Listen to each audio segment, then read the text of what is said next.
무너진 사랑 속에서 다시 태어나다. 태초에 하나님이 천지를 창조하셨느니라. 하나님은 세상의 창조주이자 주권자이시다.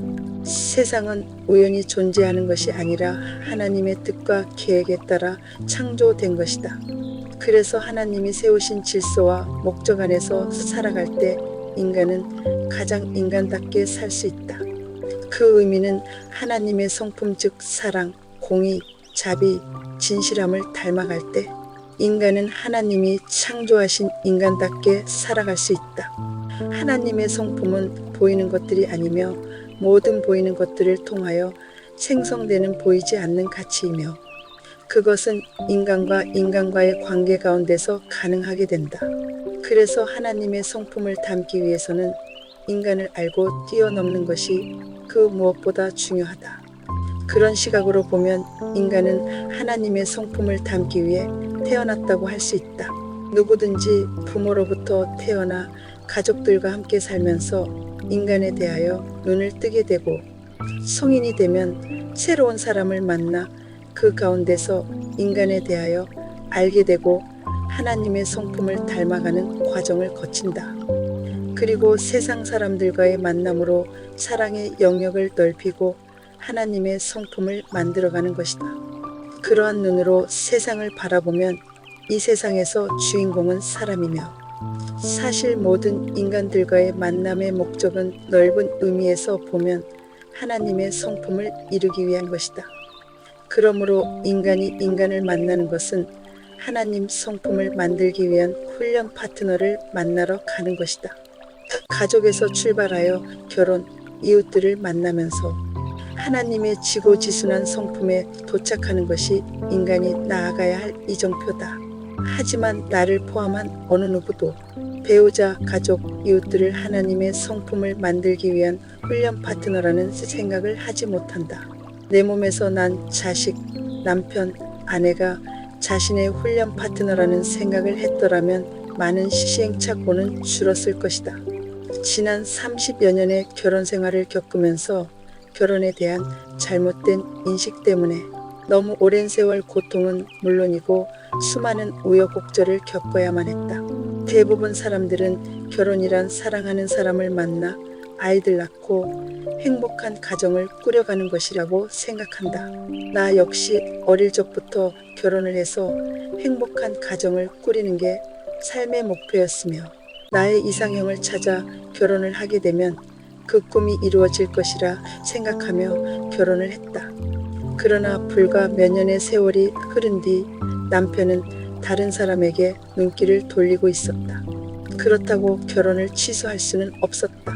참고 기다리면 언젠가는 해결이 되리라는 막연한 기대감을 갖고 살았지만 시간이 흘러도 끝이 보이지 않았다. 세월이 흐르면서 회복되기 어려운 상황으로까지 진행이 되어버렸다.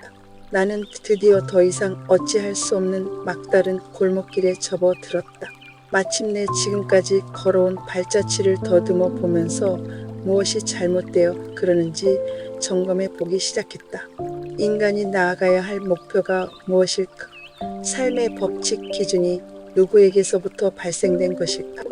존경받는 인간일까? 하나님이실까? 그동안 사람의 도움 등 뭐든 할 수 있는 방법을 총동원하여 해결을 모색했지만 그렇게 하면 할수록 더 나빠지는 상황이 전개되었으며 인간의 힘으로는 도저히 아니 된다는 판단이 섰다. 드디어 하나님을 찾지 않으면 살아갈 수 없는 상황이 되어버렸다. 당시 하나님을 열심으로 찾게 된 동기는 나의 삶의 목표인 가정을 회복해 주실 것을 간절히 바라는 마음에서 출발했다. 그러나 많은 시간이 흐른 뒤에도 여전히 감감소식이었으며 오히려 상황이 더 나빠지고 있는 것을 알게 되었다. 많은 의문이 생기기 시작했다. 하나님을 잘 믿으면 나의 원하는 모든 것이 해결되는 줄 알았는데 아니란 말인가? 교회에서 하라는 대로 온갖 것을 다 해보았지만 난공불락이었다. 하나님은 인간의 무엇을 위하여 필요한 분일까? 결혼의 의미가 무엇일까? 가족의 의미는?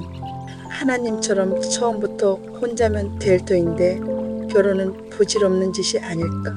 태어날 때 혼자요 할 때도 혼자 가는데 무엇 때문에 결혼을 해야 하는가. 얼마나 헤매었는지 모른다. 아무리 고통을 당해도 어느 시점까지는 도무지 해답을 알 길이 없었다. 그중 가장 어려운 것이 남편에 대한 정체 파악이었다. 결혼 전에는 그렇게도 사랑한다고 했던 사람이 불과 몇 년이 되지 않아 그렇게 쉽게 변해버릴 수 있다는 게 도저히 믿기지 않았다. 하나님에 대한 지식 부족으로 여러 해 동안 몸부림을 친 후에야 처음부터 모든 것이 잘못되어 있었음을 조금씩 깨닫게 되었다. 처음에 남편을 만났을 때 서로 사랑을 굳게 다짐하고 결혼을 했지만 그것이 참사랑이 아니었던 것이다. 서로가 유괴 차원에서 사랑을 나눴던 것이다. 하나님께서 말씀하신 사랑은 보이지 않는 하나님의 영의 사랑을 말씀하시는 것이고 인간의 사랑은 보이는 유괴 차원에서의 사랑이었다는 사실을 알게 되었다. 그러므로 그 사랑이 오래가지 못하고 쉽게 식어버린 것이다. 어느 누구도 인간의 사랑에 대하여 의심하지 못하고 그것이 참 사랑인 줄 알고 출발하지만 종국에는 모두 실망하는 이유가 육의 사랑과 영의 사랑에 대한 지식이 없었기 때문이다. 그것을 알지 못했던 나는 예전에 그렇게 사랑한다고 했던 남편의 모습을 되찾기 위하여 얼마나 오랫동안 기다렸는지 모른다. 하지만 비정상적인 상태로 세월이 오래 진행이 되어버리면 어느 사이 비정상이 자리를 잡게 되고 정상의 자리로 회복되는 것은 아주 어렵게 된다는 것을 알지 못했다.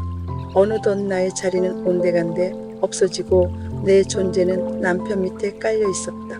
너무나 오랫동안 눌림의 상태 가운데서 힘이 들어 기력이 소진되었고 생을 포기하고 싶다는 생각을 수차례 했었다. 하지만 그러한 고통의 순간들이 헛된 것만은 아니었다.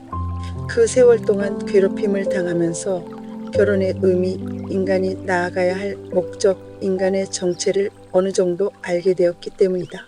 인간의 궁극적인 목적은 행복한 가정도 아니요 부여도 명예도 아니었다. 태어날 때 육으로 태어나 엉망진창인 내가 온전한 인간, 즉 하나님의 거듭남의 생명 하나님의 성품으로 변화되어지는 것이 목적이었다.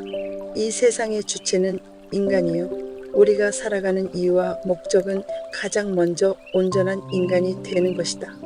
이 세상의 주인이신 하나님의 영의 아들이 되는 것이 온전한 인간이며 인간이 태어난 궁극적인 목적이다. 그렇게 되면 인간이 바라는 모든 것들, 행복한 가정, 부요, 명예 등은 큰 의미가 없어진다. 그것들은 마치 하나님의 아들이 걸치고 있는 옷에 불과하다. 결혼은 육의 사랑에서 출발하는데 마치 온전한 사랑에서 출발하는 것으로 알고 있었다. 그리고 하나님의 성품을 담기 위해 훈련 파트너를 만나러 가는 것이라는 사실 또한 몰랐으므로 나는 아무 문제가 없다고 여기며 나를 고치려는 것이 아니고 나의 주변 환경을 통하여 나를 대변하기를 원했으며 그것들이 나를 위하여 변해주기를 목놓아 기다렸던 셈이다. 즉 행복한 가정, 부요, 명예 등을 이루기 위하여 열심히 쫓아갔다. 천신만고 끝에 인간이 나아가야 할 목표는 그렇게 보이는 것들이 아니라 보이지 않는 가치, 즉 하나님의 성품을 담기 위하여 태어났고 살아가야 한다는 것을 깊이 깨닫게 되었다. 그것을 위해서는 육의 옷을 벗어내는 과정을 거쳐야 하며 그 과정 중에 가장 고귀하고 값진 보물은 결혼 생활을 통해서 얻을 수 있었다. 알고 보니 결혼은 하나님의 성품을 담기 위해 훈련 파트너를 만나러 가는 것이었다. 그렇게 힘들었던 순간들이 하나님의 성품을 닮아가는 길이었던 것이다. 그것만큼 귀하고 값진 것은 없다. 지금 돌아보니 그렇게 힘든 세월을 견디지 못하고 좌절했거나 다른 길을 택했다면 어찌 되었을까 생각만 해도 아찔하다. 지난날 그 아픔이 있었기에 하나님의 참사랑을 알게 되었고 오늘도 하나님께 보답하는 마음으로 이 글을 쓰고 있다.